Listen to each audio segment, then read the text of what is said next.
Le décret 2003-1306 relatif au régime de retraite des fonctionnaires CNRACL. Le décret 87-602 du 30 juillet 87 relatif à l'organisation des conseils médicaux, aux conditions d'aptitude physique et au régime des congés de maladie des fonctionnaires territoriaux. Et également sur le code des pensions civiles et militaires. Donc ce code des pensions civiles et militaires est surtout utile aux experts lorsqu'ils doivent fixer les taux d'invalidité. Alors, au niveau des prérequis pour entrer en retraite pour invalidité, enfin en tout cas pour être mis en retraite pour invalidité, l'agent fonctionnaire CNRACL doit être en congé pour raison de santé. Donc, qu'est-ce qu'on entend par congé pour raison de santé? Ça va être le congé de maladie ordinaire, le congé de longue durée, le congé de longue maladie, la dispo d'office pour raison de santé et le congé pour invalidité temporaire imputable au service. Et il faut également que le conseil médical ait été saisi et qu'il ait acté une inaptitude totale et définitive aux fonctions et à toute fonction. Donc, il existe différents niveaux d'inaptitude qui peuvent conduire à une mise en retraite pour invalidité. Donc, comment réfléchit le conseil médical, comment il fonctionne au niveau de ces différents degrés d'inaptitude. Donc, je vais vous l'expliquer. Donc, je vais vous expliquer un petit peu le schéma que vous avez sous les yeux. Donc, le premier niveau d'inaptitude, c'est l'inaptitude aux fonctions. Donc, lorsqu'il y a une inaptitude aux fonctions, le conseil médical va acter un changement d'affectation pour l'agent. Donc, par exemple, un adjoint technique des espaces verts va devenir chauffeur.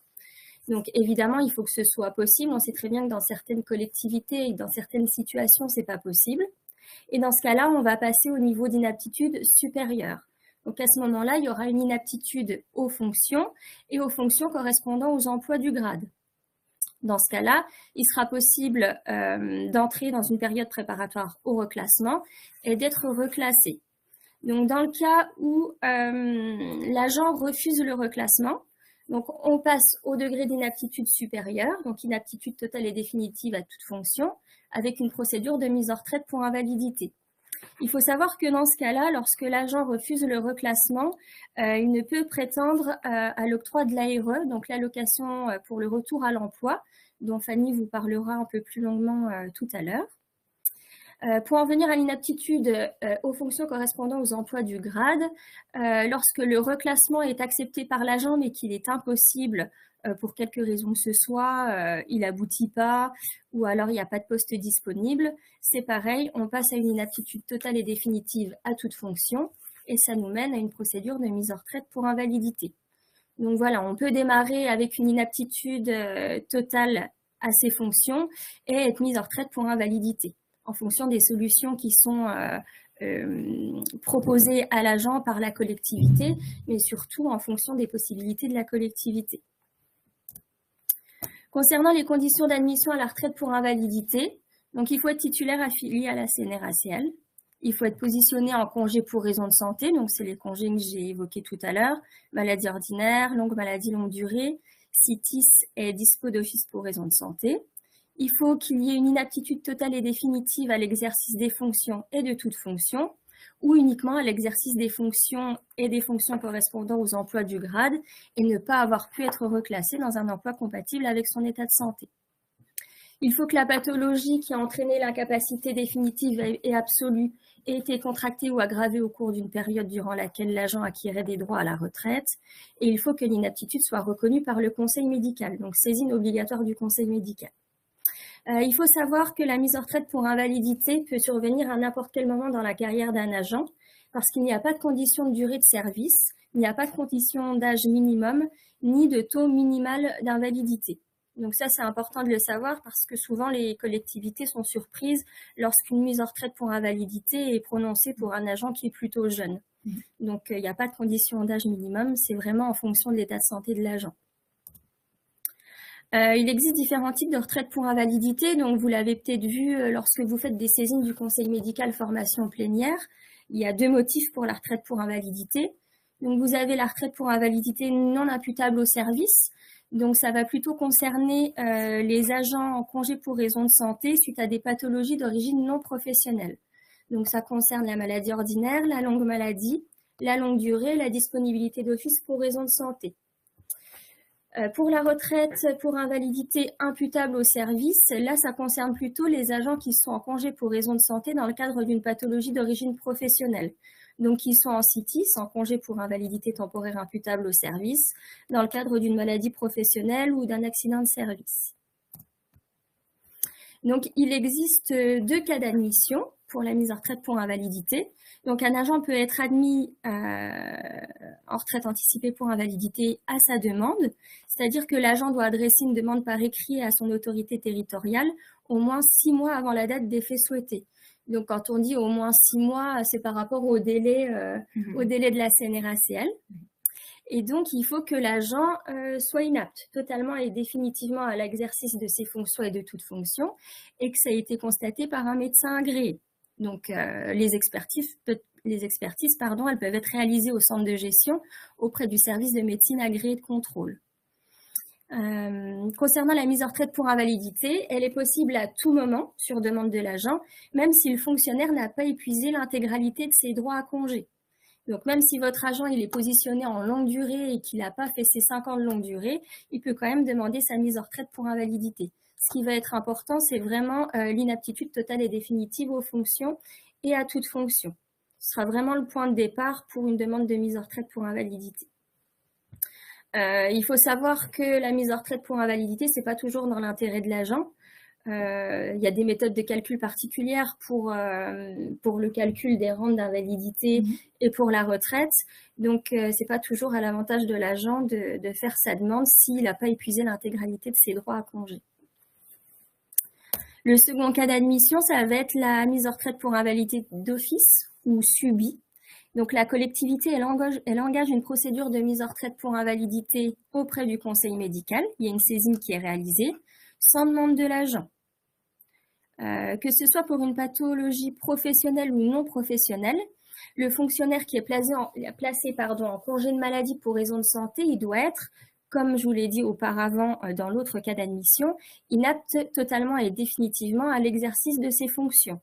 Si ce n'est pas le cas, il faut qu'il ait été déclaré inapte à l'exercice de ses fonctions et aux fonctions correspondant aux emplois du grade, qu'il ait refusé le reclassement ou la PPR, ou que celle-ci n'ait pas pu aboutir. Et dans le cas d'un agent qui est en congé pour raison de santé et qui est mis en retraite pour invalidité d'office, il faut absolument que l'agent ait épuisé l'intégralité de ses droits à congé. Ça ne peut pas intervenir avant la fin des droits.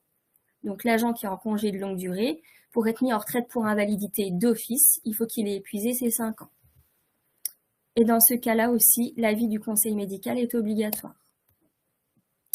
Quelle formation du conseil médical saisir? Quelle procédure suivre?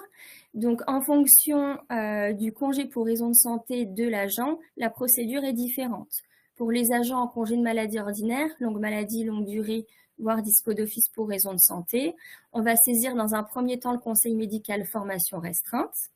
Donc, l'avis d'inaptitude va être acté, inaptitude totale et définitive aux fonctions et à toute fonction, et ça va permettre de saisir le conseil médical formation plénière pour retraite pour invalidité.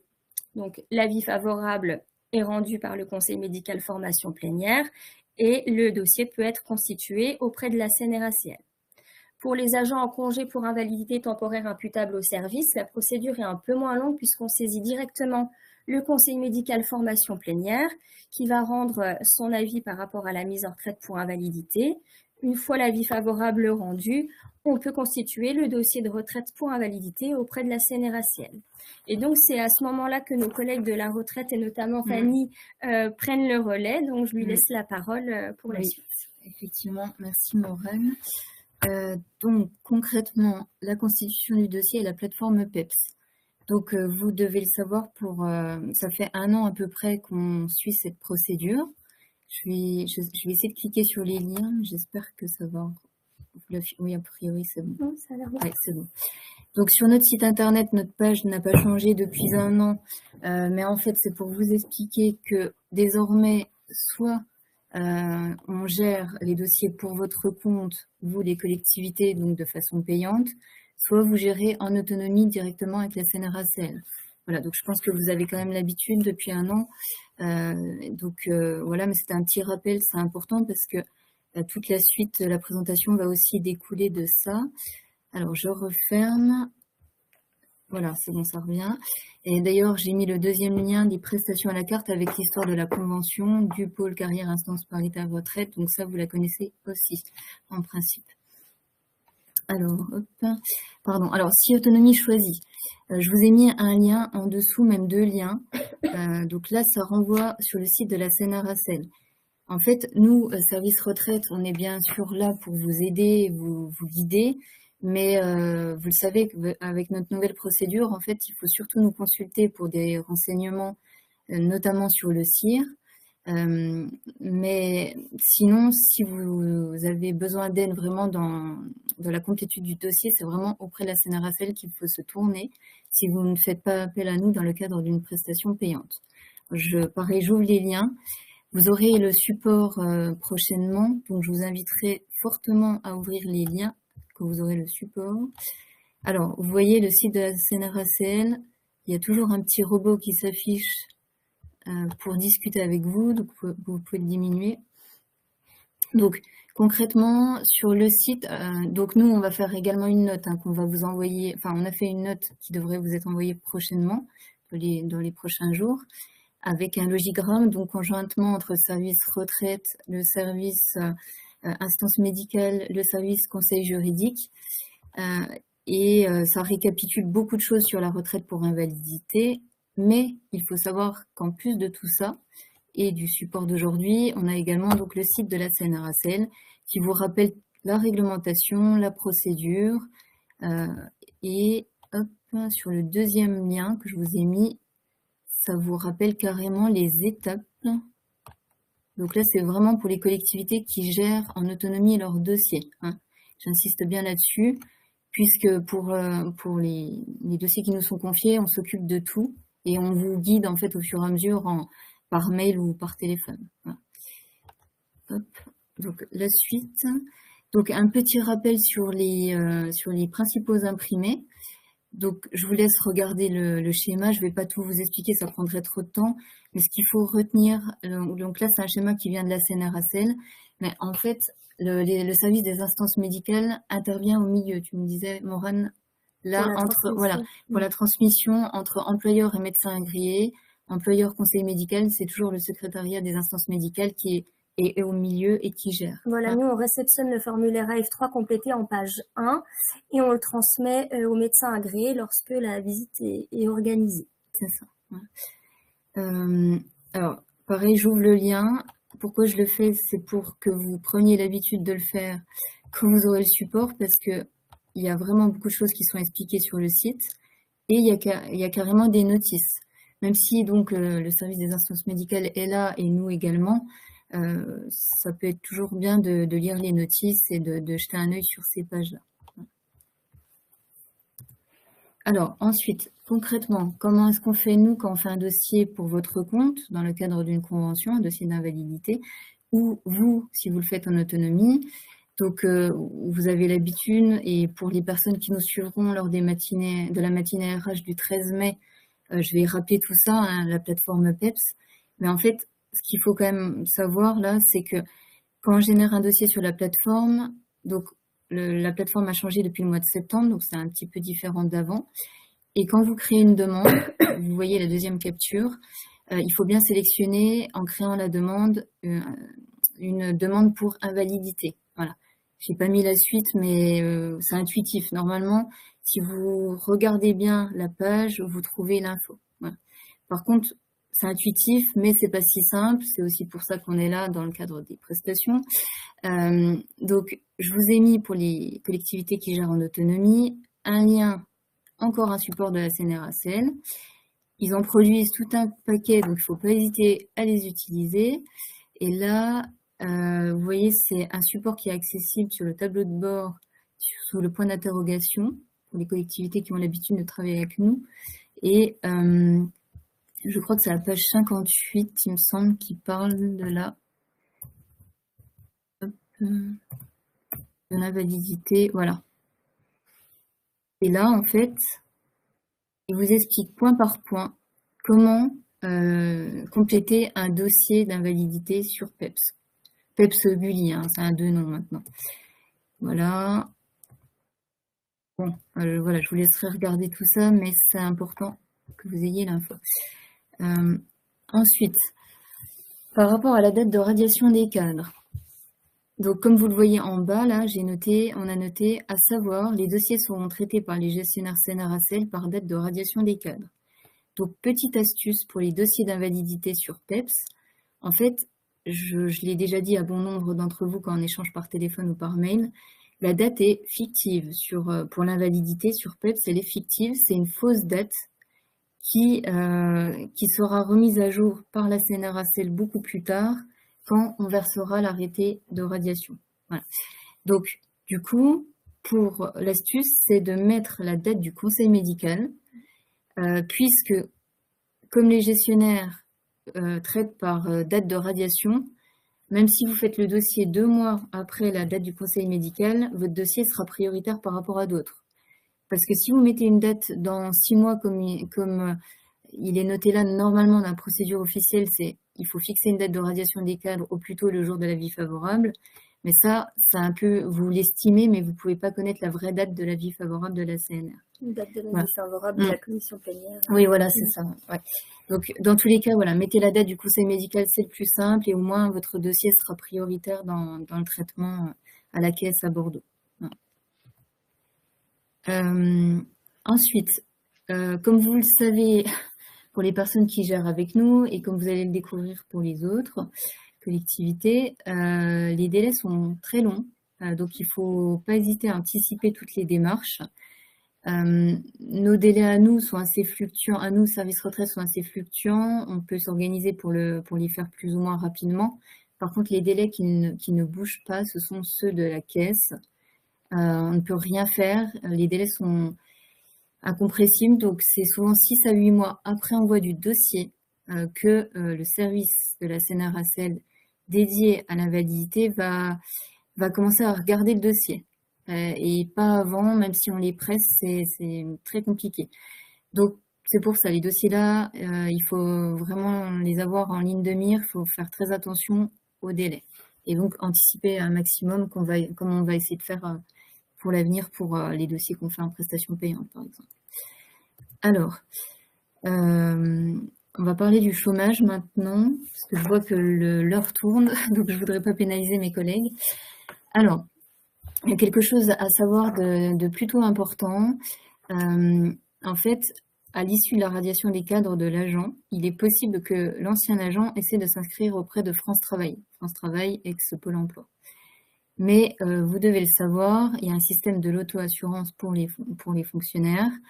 Donc, dans ce cas-là, il est possible que la collectivité qui se substituerait à France Travail, parce que vous savez, ou je le rappelle pour les personnes qui ne connaîtraient pas le système de l'auto-assurance, c'est que quand il y a du chômage à verser, France Travail n'est pas compétent pour les fonctionnaires. Voilà. Ma collègue Sandy Fellman va intervenir sur le chômage tout à l'heure, donc elle vous réexpliquera des choses. Si je me suis trompée, elle rectifiera le tir, mais voilà, c'est ça qu'il faut retenir en gros pour le système de l'auto-assurance. Et donc il y a 2 cas. Comme Morane vous l'a expliqué tout à l'heure, donc il y a soit d'office, soit sur demande de l'agent pour la retraite pour invalidité. Et dans le cas d'une radiation d'office, donc là, il y aura un versement du chômage si et seulement si aucun courrier de demande de retraite pour invalidité n'a été adressé en amont par l'agent à sa collectivité. Voilà. Et il y a une subtilité, c'est également sous réserve d'un contrôle de l'aptitude physique par le préfet. Alors ça, c'est une donnée technique, donc ça vous sera expliqué dans la note que vous recevrez par un newsletter du centre de gestion toutes les semaines, et d'ailleurs qui sera disponible sur notre site internet. Voilà. Donc, je ne m'étends pas là-dessus. Et l'autre possibilité sur demande de l'agent. Donc, je rappelle la phrase, il est possible que la collectivité n'ait rien à verser s'il est établi que l'agent a bien demandé par la production d'un courrier à l'intention de son employeur sa mise à la retraite pour invalidité. Voilà. Donc, il y a quand même des incidences en fonction du courrier. C'est pour ça que pour certaines collectivités, on a commencé à demander s'il y a des courriers qui avaient été faits, donc il ne faut pas s'étonner de la question.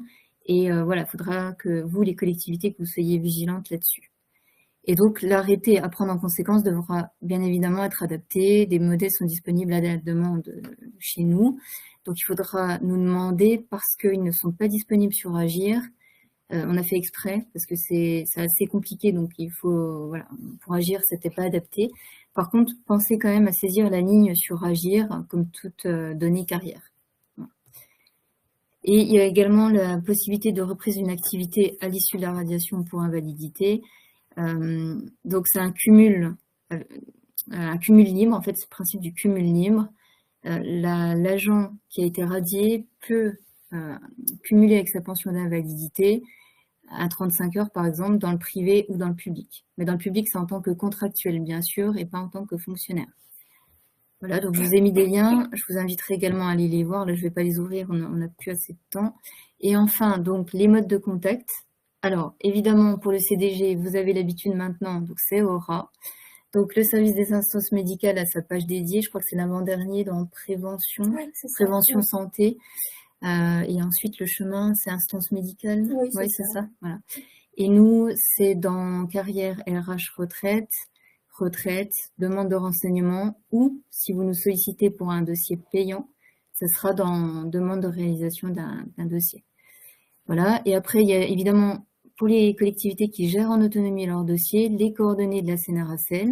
Il y a un 09, ça remplace l'ancien 05 qui vous avait été communiqué dans le passé. Il y a également les formulaires de contact sur la plateforme PEPS et enfin des adresses mail qu'on utilise assez peu, mais ça peut être quand même utile à connaître. Donc, je vous invite vivement à les conserver.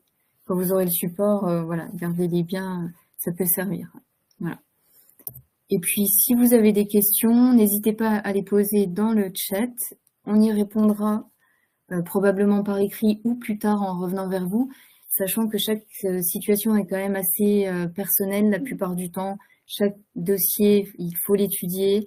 Donc, ça serait préférable quand même de passer par Aura pour toute question. Voilà, c'est ça. Là, si vous avez des questions, c'est uniquement d'ordre très, très général sur ce qu'on vient de vous dire. Voilà. Merci de votre attention. Merci, bonne continuation. Voilà, merci. On départage.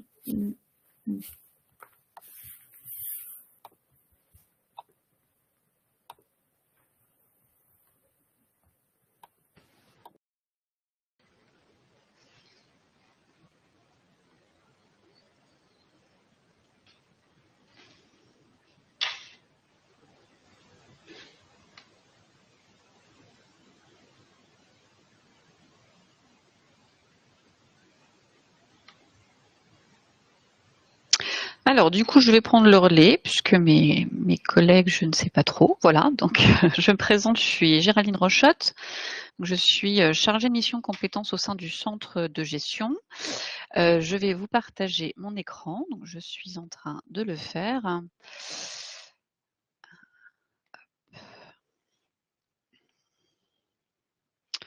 Voilà. Alors, s'il y a juste quelqu'un qui peut me dire si c'est OK, si vous voyez bien mon écran. C'est bon, on voit. Super, super, merci. Alors, donc, je suis là aujourd'hui pour vous parler d'une nouvelle prestation qu'on propose au sein du centre de gestion, hein, donc depuis fin année 2024, donc la validation des acquis d'expérience. Donc déjà pour commencer et remettre un petit peu le sujet, c'est qu'est-ce qu'une VAE? Donc la VAE, c'est un dispositif de reconversion. Enfin, ça peut être, pardon, un dispositif de reconversion. Ça peut être un outil de valorisation dans le cadre de son parcours professionnel. Donc ça permet de valider et d'obtenir un diplôme sans passer par la voie classique de l'école et de la formation. Ça permet également d'améliorer ses opportunités de carrière. Et je reviens sur le côté valorisation, puisque c'est vraiment en fait une reconnaissance, hein, c'est un diplôme, c'est une reconnaissance de ce que les agents ont acquis pendant leur parcours professionnel. Donc je leur mets hein, la reconnaissance, la validation. Et l'avantage en termes de gestion de carrière, que ça permet d'accéder à des nouveaux postes, à une évolution professionnelle, de la prise, une augmentation et de la prise de responsabilité. Ça permet à l'agent d'être de pouvoir prétendre à plus de management et d'encadrement. Qui peut réaliser un dossier, enfin qui peut déposer une VAE? Toute personne qui a au moins une expérience d'1 an sur son poste. Alors ça peut être 1 an cumulé d'ailleurs, c'est pas forcément 1 an en continu, hein, ça peut être différentes petites expériences. 5 étapes dans la réalisation de la VAE. La première étape, ce qui va être très important, ça va être de déterminer quel est le diplôme qu'on va viser. Je vais prendre l'exemple, par exemple, d'un ETSEM chez nous. On va aller viser, par exemple, un CAP petite enfance. Qu'est-ce qui va être important dans le diplôme visé? Bah, ça va être…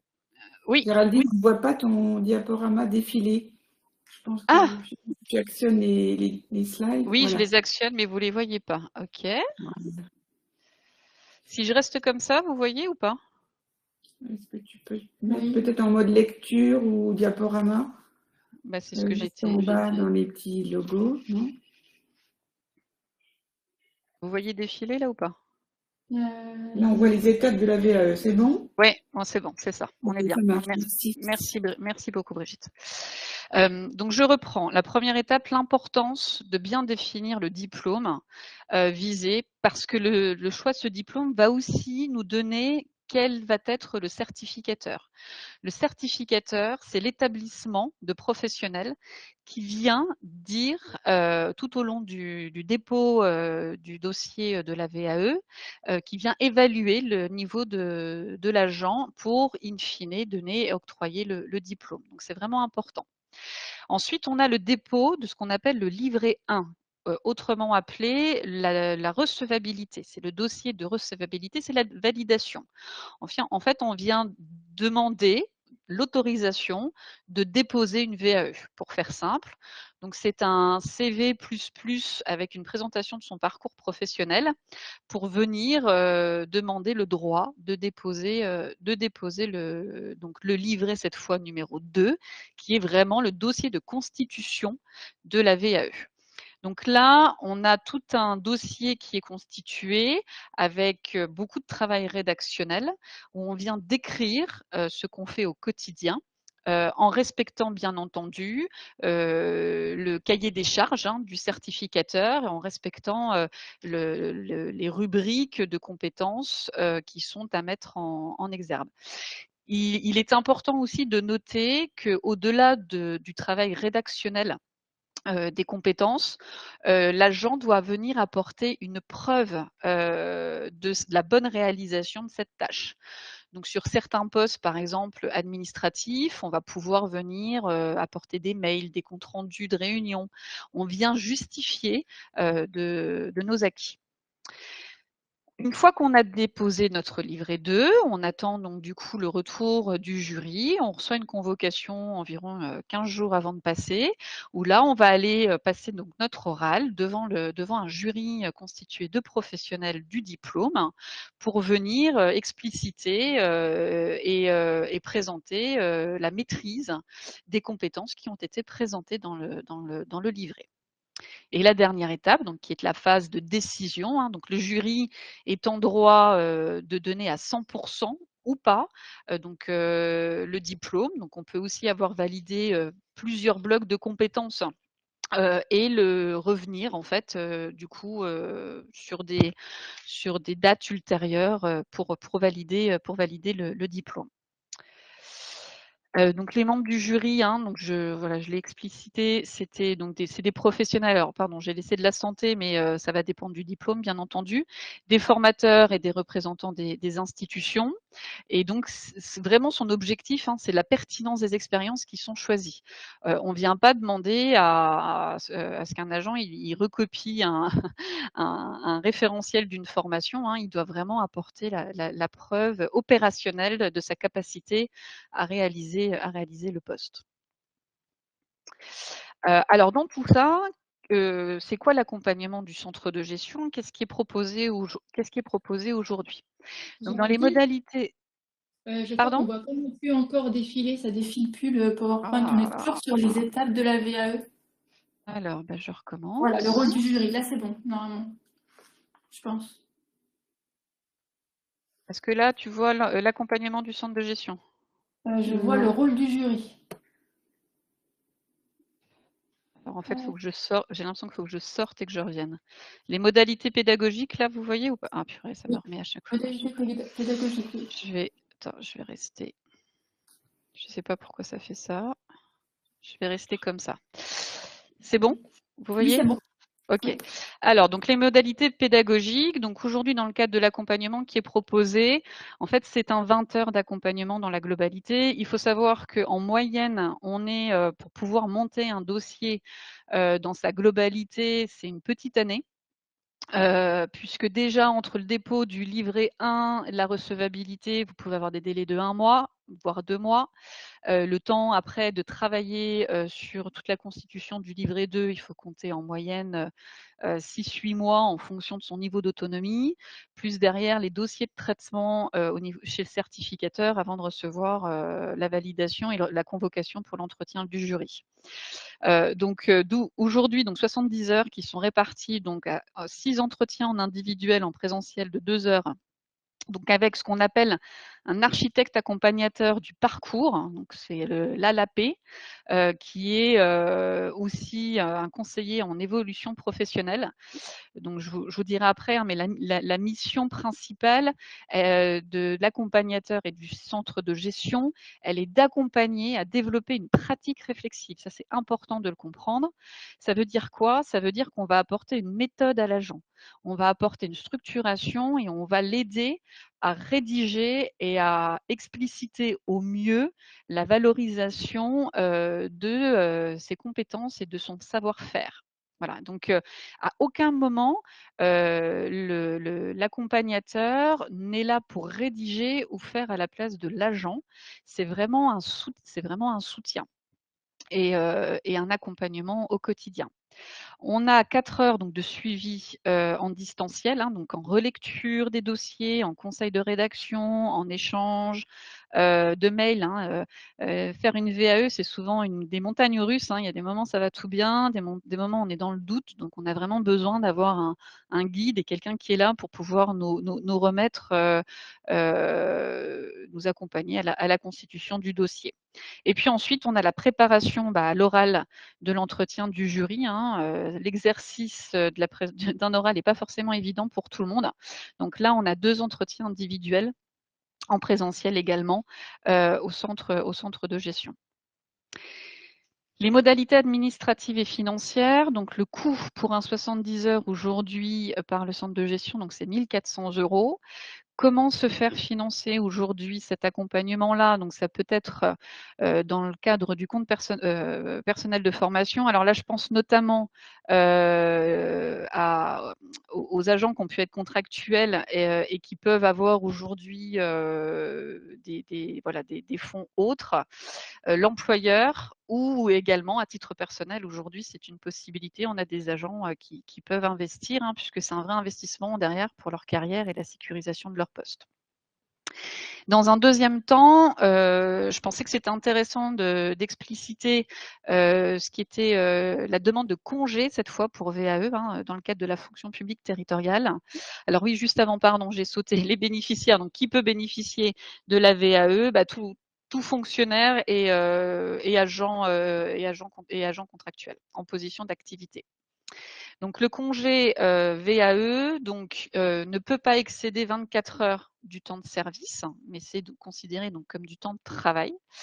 Et il conserve sa rémunération. Donc il doit présenter la demande au moins 60 jours avant le démarrage des actions et l'autorité territoriale a 30 jours pour faire un retour ou pas. Mais bien entendu, l'autorité territoriale est en droit d'accepter ou non la demande.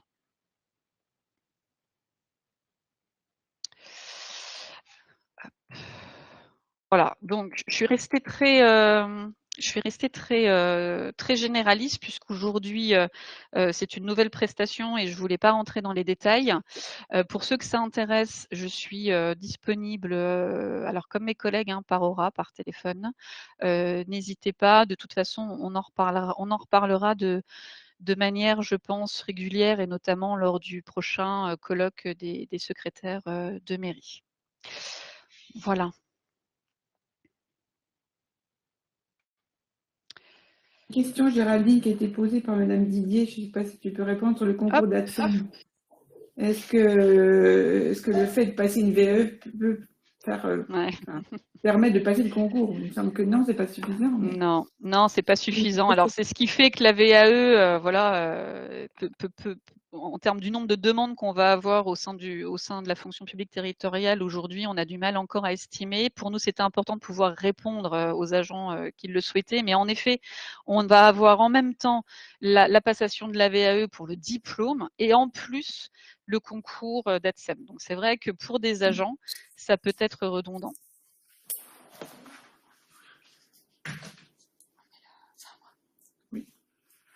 Oui, on va passer donc à la suite avec, merci Géraldine. Oui, je m'enlève.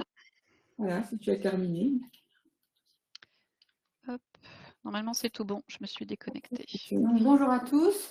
Donc, je vais vous présenter les évolutions réglementaires au 1er avril concernant l'assurance chômage.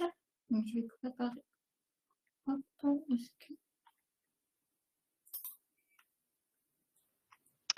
Alors, par contre, Brigitte, voilà, il n'y avait pas de caméra. Alors, est-ce qu'on voit bien le partage d'écran? Oui, c'est tout bon. Merci. Donc, ça fait suite à la convention d'assurance chômage du 15 novembre 2024, qui est issue de la négociation paritaire engagée par les partenaires sociaux, donc qui a été agréée le 19 décembre 2024 par le Premier ministre. C'est applicable du 1er janvier 2025 au 31 décembre 2028, et la majorité des nouvelles mesures entrent en vigueur au 1er avril 2025. Donc, la première mesure, ça va être la mensualisation du versement des ARE. Donc, ça va concerner les allocataires en cours d'indemnisation et les futurs demandeurs d'emploi dont le contrat se termine à partir du 1er avril 2025. Donc, avant le 1er avril 2025, il y avait un versement des allocations de retour à l'emploi qui était calendaire. C'est-à-dire qu'en février, il y avait 28 ou 29 jours d'allocation, en mars, 31 jours. À partir du 1er avril 2025, il va y avoir un versement mensuel, mais sur la base de 30 jours par mois, quel que soit le nombre de jours du mois concerné. Donc, ça concerne les allocations d'avril qui vont être versées à partir de mai, car les allocations sont versées à terme échu.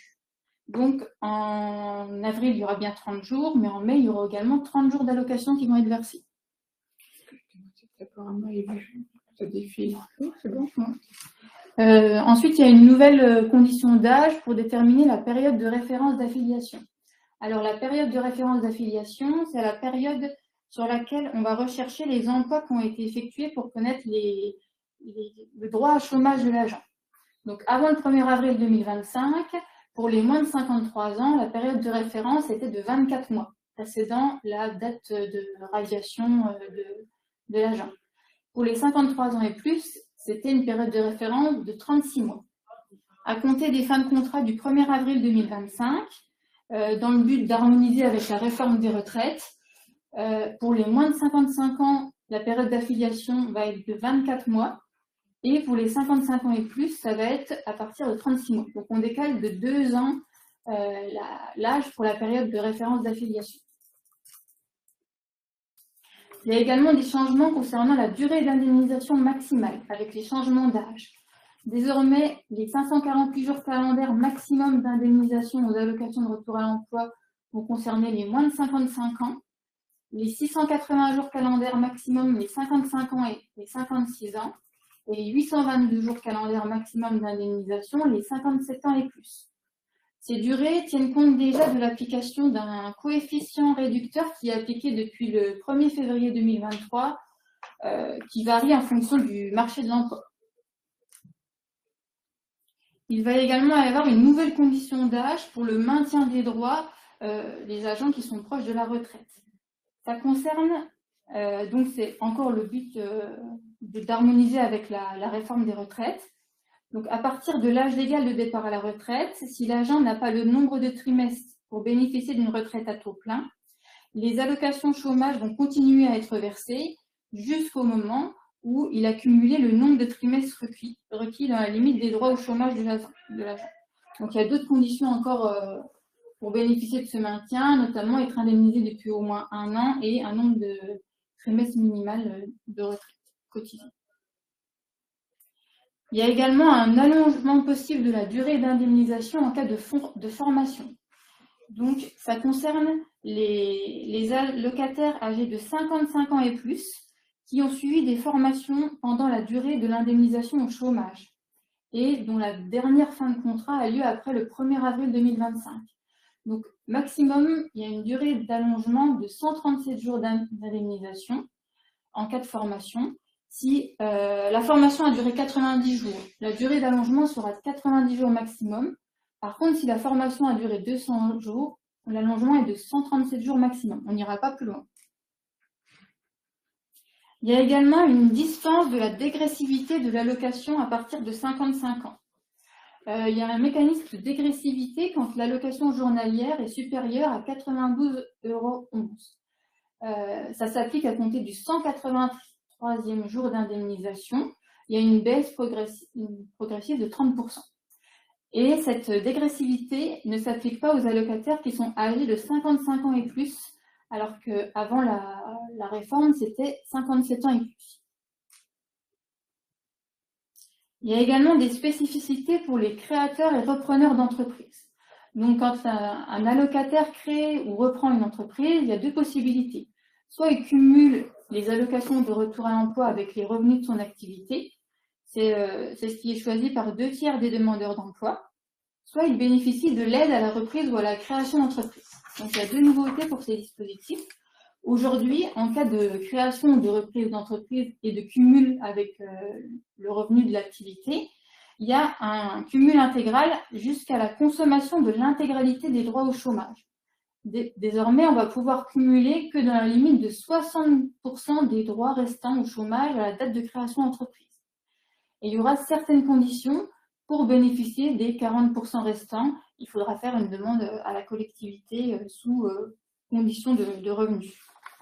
Concernant l'aide à la reprise ou création d'entreprise, donc c'est une aide qui correspond à 60% du capital du droit restant au moment de la création ou de la reprise d'entreprise, qui est versée en 2 fois. Une première fois et une deuxième fois au bout de 6 mois. Il y aura une nouvelle condition pour le second versement.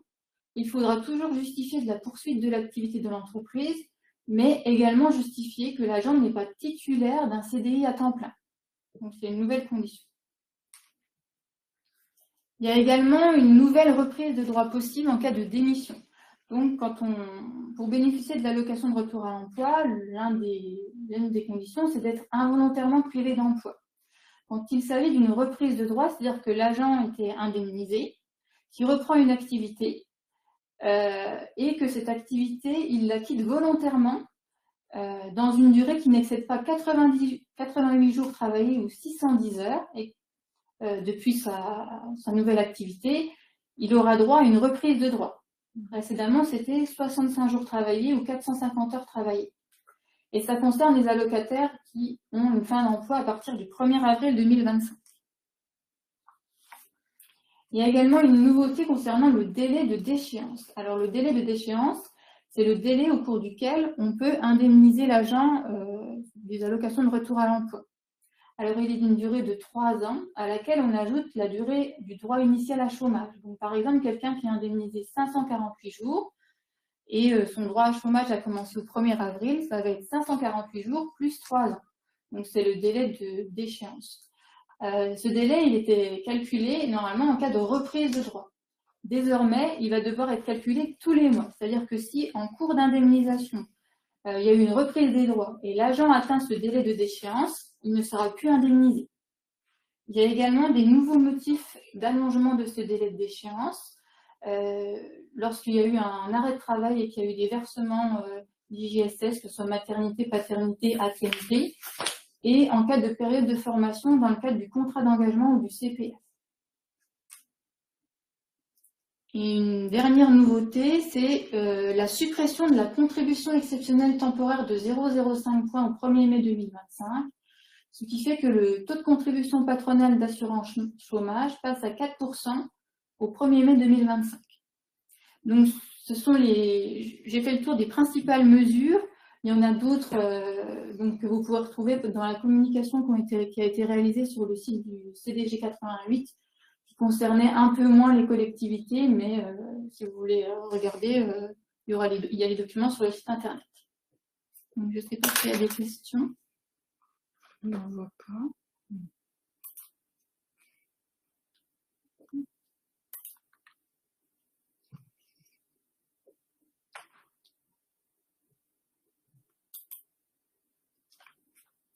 Donc, c'est bon pour toi, Sandy. Je ne sais pas s'il y a des questions sur le chat. Par contre, je ne vais pas enlever mon partage d'écran.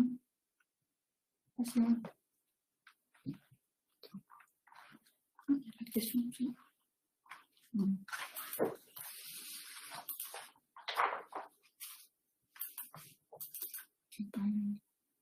Il faut glisser la souris, le curseur sur la gauche. L'autre côté là. Sur la petite fenêtre. Là, à côté.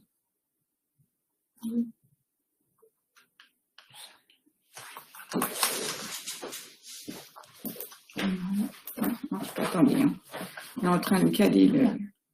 Là? Ah, ok. Voilà. Merci, Sandy. Est-ce que vous voyez bien le PowerPoint, temps de travail? Oui, c'est tout bon. C'est tout bon, merci. Voilà. Donc, Brigitte Bendenel, donc je reprends la suite après mes collègues. C'est simplement pour vous faire un petit rappel sur des notions que vous connaissez sans doute déjà, sur le temps de travail et les cycles de travail. C'est un petit point de rappel avant la fin de l'année scolaire, on va dire avant la période estivale, parce qu'il nous semblait nécessaire de faire quelques rappels, puisqu'on est quand même souvent questionné par les collectivités sur ces thématiques. Voilà. Je ne sais pas si c'est pour défiler. Je ne sais pas si ça marche.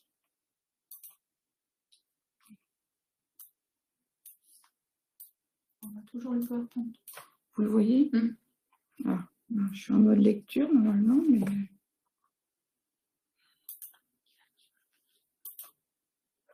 Ah oui. Ah oui, là. Et là, est-ce que ça défile pour vous? C'est bon? Oui. Oui, alors, voilà, donc on va revenir sur une petite notion, on va dire, générale. Quelle est la recette pour créer un emploi? Donc, pour une collectivité, bien sûr, il faut déjà déterminer avec précision vos besoins, les besoins de la collectivité, les besoins de vos emplois. Donc, il faut en déduire une DHS. Donc, DHS, c'est durée hebdomadaire de service. Donc, c'est une notion, c'est très important, c'est ce que vous allez inscrire dans la délibération qui va créer l'emploi. Et cette DHS, elle doit être exprimée en X35e.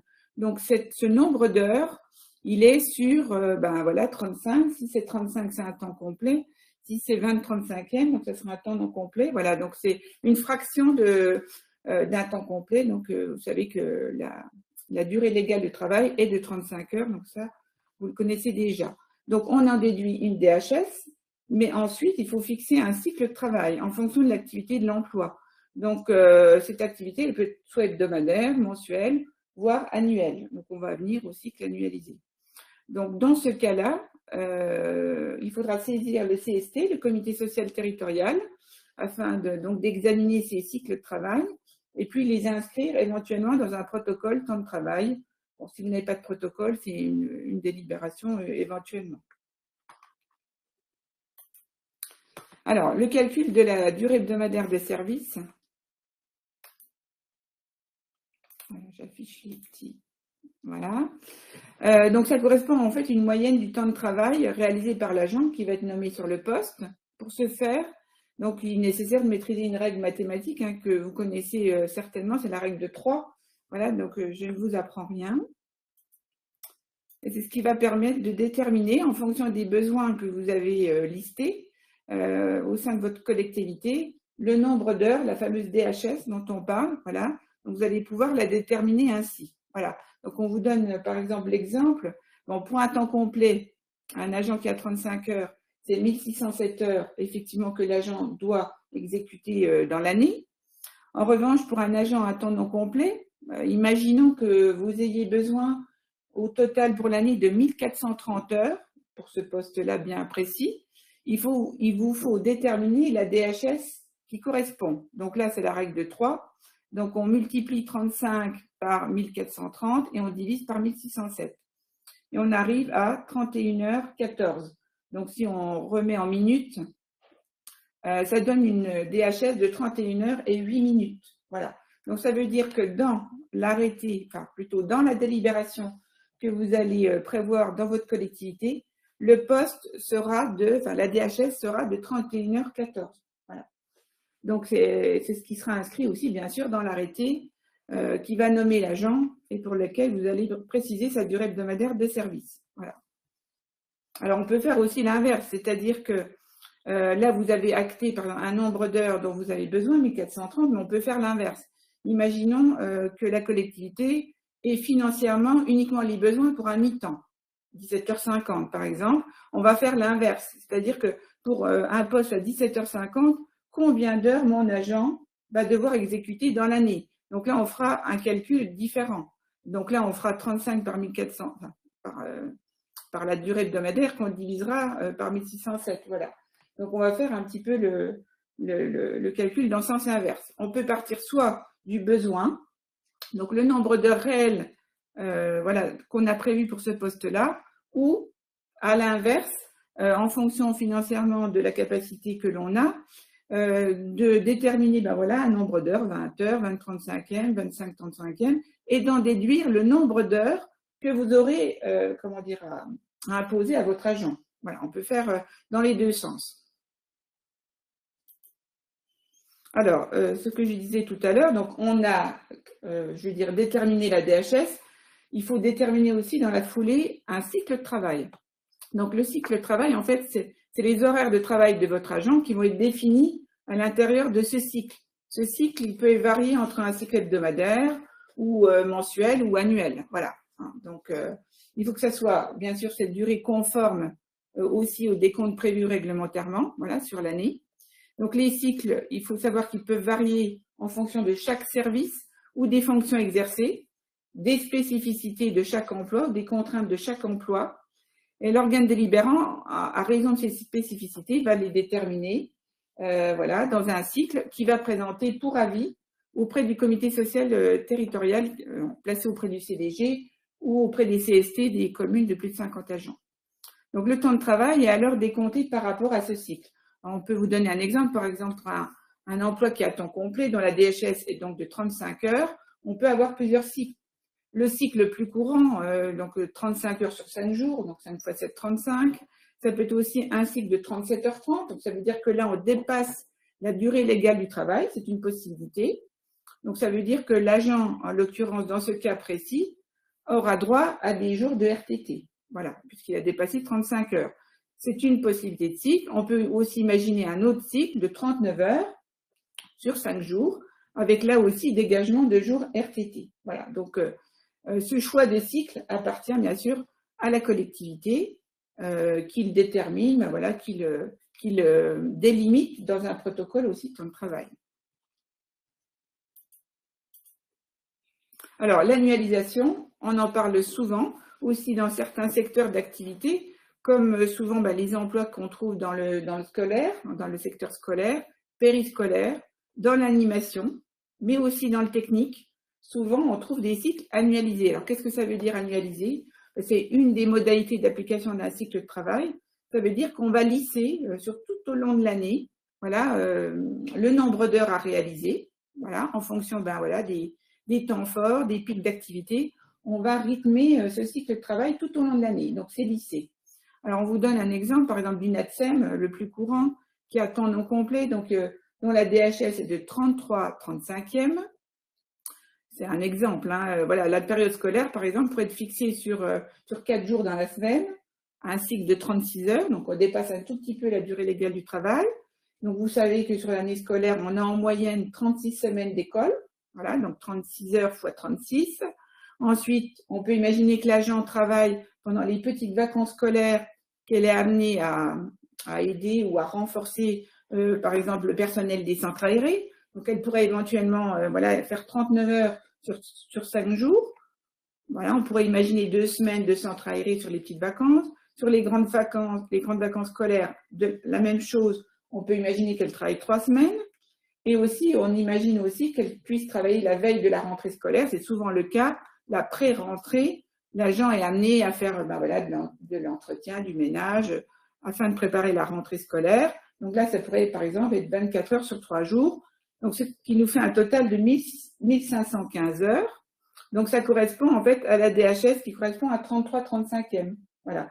Ça veut dire que votre agent, sur l'année scolaire, là en l'occurrence, elle devra effectuer 1515 heures. Voilà. Et elle va respecter ce cycle de travail, donc vous voyez, qui est rythmé en fonction, bien sûr, de l'école, là, puisque c'est son principal job. Voilà. Alors, pour vous aider aussi à déterminer ces cycles de travail, c'est un petit outil, c'est-à-dire tout simple. Hein. C'est-à-dire que pour la période scolaire, du lundi au samedi, voilà, à quelle heure va travailler votre agent? Excusez-moi, je ferme. Voilà. Téléphone qui sonne. Voilà, donc sur le nombre de jours, vous allez noter bien sûr les horaires d'arrivée, les horaires de sortie, le total par journée. Voilà, vous aurez le total hebdomadaire ici, voilà, à la fin de la semaine. Et sur la période scolaire, vous allez faire la même chose pendant les petites vacances et les grandes vacances. Vous faites un petit résumé ici. Vous aurez le nombre d'heures dont vous avez besoin pour occuper votre agent. Voilà, donc ça permet de déterminer un petit peu aussi sa DHS et son cycle. Alors, si on résume un petit peu, voilà ce qu'on vient de voir. Donc, bien sûr, il vous faudra saisir le CST. Donc, sur l'annualisation, ça, c'est le type de saisine qu'il faudra choisir. Donc, cycle de travail. Donc, vous aurez à proposer ces cycles de travail en même temps, souvent qu'une modification de DHS. Souvent, c'est le cas. Les cycles de travail sont en annexe. Alors, les points de vigilance dans les cycles, ce qu'il faut faire, c'est bien sûr respecter toutes les règles qui sont relatives à la durée légale du travail. C'est aussi respecter les garanties minimales du travail, l'amplitude, la durée maximale quotidienne, hebdomadaire, etc. Donc ça, vous connaissez déjà toutes ces garanties minimales. Donc les temps de pause, il faut aussi respecter ces temps de pause. Il faudra aussi prévoir, je veux dire parallèlement à ces cycles de travail, un décompte des heures. C'est-à-dire que vos agents, il faut aussi qu'ils matérialisent les heures qu'ils réalisent. C'est-à-dire qu'il vous faut aussi, pour les RH et pour la collectivité, avoir un justificatif des heures faites réellement. Donc, il y a un décompte des heures qui va être réalisé régulièrement par la collectivité. Alors, soit ça peut être, voilà, on peut le voir, ça peut être des feuilles, voilà, des feuilles papier d'heures, hein, voilà, ou des tableaux Excel que l'agent aura à compléter. Ça peut être aussi un dispositif aussi électronique. Voilà, si vous avez une pointeuse, hein, ça peut être aussi ça, hein, pour les communes qui sont peut-être de taille plus importante. Donc ça, c'est important de le prévoir. Et puis, bien sûr, en découlent des plannings. Donc, des plannings devront être établis par la collectivité et remis à l'agent, de façon individuelle, mensuelle, de préférence, voilà, pour avoir une visibilité sur son cycle de travail. Donc, ça permet pour les deux parties, bien sûr, de déclarer ces heures et de les faire contrôler aussi par la collectivité. Alors, une fois que les cycles de travail sont étudiés au CST, il y a un avis qui est donné par l'instance. Et ensuite, lorsque le cycle est validé, la collectivité peut l'inscrire dans un protocole temps de travail ou l'acter par délibération et éventuellement remettre le cycle aussi à son agent. Alors, ce qu'on constate, nous, régulièrement au niveau des services carrière et du pôle carrière, hein, de façon générale, c'est que le temps de travail des agents publics n'est pas toujours en corrélation avec les différentes réglementations relatives au temps de travail. Les garanties minimales ne sont pas respectées, les bornes horaires non plus. Voilà, donc il y a des anomalies par rapport au temps de travail. La DHS qui a été fixée pour certains emplois à temps non complet n'est pas correcte. Elle ne correspond pas ou plus aux heures réellement effectuées. Donc, la DHS est souvent sous-évaluée ou au contraire surévaluée. Voilà.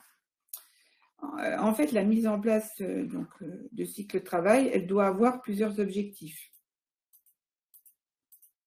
Donc, tout d'abord, c'est répondre au plus juste aux besoins de la collectivité, donc de l'emploi concerné, à ses pics d'activité, à ses spécificités. c'est aussi être en conformité, en adéquation avec les heures réellement faites. Donc, j'insiste là-dessus parce que c'est un enjeu aussi financier et budgétaire pour la collectivité. Donc, si la collectivité paye plus qu'il ne faut son agent ou à l'inverse ne le paye pas assez, c'est quand même problématique. Donc, d'où la nécessité de revoir les cycles. Ça a aussi pour but d'apporter de la souplesse dans la réalisation de ces activités, hein, de respecter les pics saisonniers ou pas. Donc, ça apporte une certaine souplesse. Ça évite aussi la génération d'heures supplémentaires. Souvent, les agents peuvent voilà, être amenés à vous dire, vous, au service RH, au service du personnel, j'ai dépassé mon cycle, j'ai droit à des heures supplémentaires. Donc là, attention, vigilance, il faut regarder le cycle de travail sur sa globalité, c'est-à-dire sur l'année.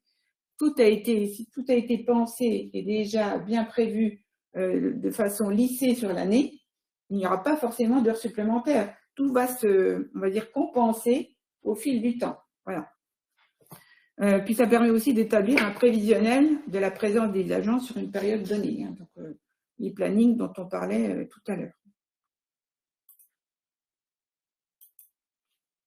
Voilà, donc en conclusion, ce qu'il faut retenir de ce qu'on vient de voir, c'est une remise à jour des cycles de travail est parfois nécessaire. Alors souvent, vous avez peut-être des éléments qui interviennent dans votre collectivité qui vont vous amener à le faire, c'est-à-dire une baisse de fréquentation d'élèves, par exemple à la cantine, une fermeture de classe maternelle à la rentrée, un départ d'un agent de la collectivité, ou tout simplement des besoins nouveaux, vont faire que vous allez devoir revoir peut-être les DHS de vos emplois, donc au sein de vos effectifs, hein, voilà, et puis donc de les amener à réguler, enfin, les remettre à jour en fait, voilà. Donc, il faut penser à anticiper, mettre à jour vos cycles, alors que ce soit dans le périscolaire, scolaire, animation, avant la période estivale, en prévision bien sûr de la rentrée de septembre. Voilà. Donc, il faut réfléchir sur les nouveaux besoins et délimiter au plus juste la nouvelle DHS, comme on vient de voir, hein, il y a des calculs à faire, et en fixer le cycle de travail le plus adapté. Alors, bien sûr, ça sous-entend aussi peut-être aussi des négociations, des réflexions que vous pouvez mener avec vos agents. Voilà, selon leurs habitudes de travail, les agents aussi peut-être peuvent vous aider à co-construire un petit peu aussi le planning et en déterminer un cycle de travail adapté. Il vous faudra donc, comme on l'a dit, saisir le CST, proposer la nouvelle DHS ou le nouveau cycle de travail en conséquence. Alors, pour rappel, la date des prochains CST au centre de gestion, ce sera les 20 mai 2025 et le suivant le 1er juillet 2025, avec une fin de saisine, donc c'est-à-dire une date limite de saisine pour le 29 avril pour le premier CST et le deuxième, ce sera le 10 juin maximum. Voilà. Alors, aussi important, on peut vous accompagner pour la remise à jour de cycle de travail ou la création de cycle si c'est tout nouveau.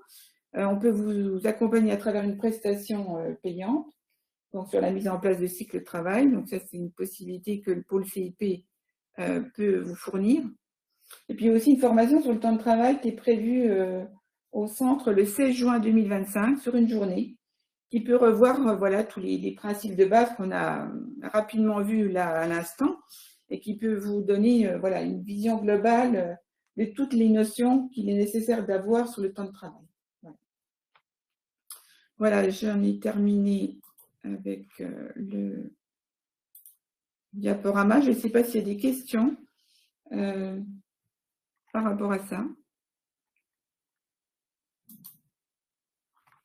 On reste à votre disposition, donc voilà, soit bien sûr par aura, vous pouvez nous questionner ou nous téléphoner bien sûr au sein du pôle, et puis on peut éventuellement voilà, répondre à vos interrogations sur les cycles de travail et l'IDHS et voilà, la création des emplois. En fait, c'est tout voilà, c'est un cercle vicieux, hein, voilà, mais on revient toujours sur les mêmes notions, mais qui sont assez importantes. Je vois, il y a une question. Alors, est-ce qu'une modification du temps de travail de moins de 10% nécessite une saisine du CST? Alors, normalement, non, puisque c'est inférieur à 10%, donc c'est pas nécessaire, sauf si l'emploi au départ était à temps plein, normalement, il faut quand même saisir le CST.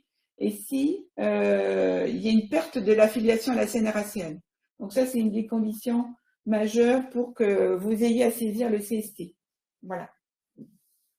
Donc ça, on peut bien sûr, au service instance paritaire, Émilie Carne peut vous renseigner aussi, et puis le service carrière, sur toutes ces notions qui reviennent de façon récurrente, voilà, dans les questions sur Aura. Voilà. Donc, s'il n'y a pas d'autres questions, voilà, on remercie l'ensemble des participants et participantes. On vous remercie pour votre attention et puis on peut vous signaler d'ores et déjà que vous recevrez les supports qui ont été présentés cet après-midi par le service communication, je pense, dans les prochains jours. Voilà. Donc, on vous souhaite une fin d'après-midi. À très bientôt.